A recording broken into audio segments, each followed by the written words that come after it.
Санариптештирүү аркылуу элет коомчулуктары үчүн таза, айкын келечек куруу долбоорунун финалы өтүүдө. Анда 25 долбоор 5000 еврога чейинки грант үчүн ат салышмакчы. Айта кетсек, 20-июнда чакан грант менен сынак жарыяланып, ага 34 долбоор катышкан.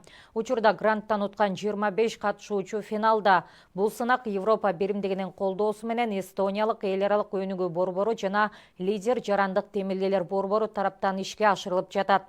Долбоордун максаты санариптик инструменттер аркылуу жергиликтүү элет элинин өнүгүшүнө салым кошуу. Жыйынтык бүгүн кечки саат 5-те чыгарылат. Негизи биз 3 областта иштейбиз. Пилоттук область бул Баткен, Ош жана Ысык-Көл областтары. Алардын ичинен бизде 6 пилоттук айыл өкмөттөр бар. Ошто Мырзаке менен Араван, Көлдө Барскон менен Күнчыгыш, жана Баткенде Карабулак менен Сумбула.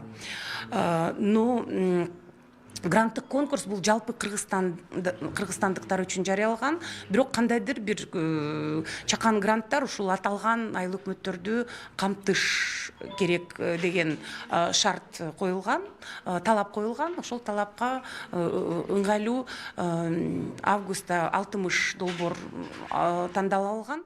Биз өзүбүздүн айылыбызга дегеле Күнчыгыш айыл аймактарына билим борборун ачалы деп чечтик. Именно IT жана графикалык дизайн тармагы боюнча.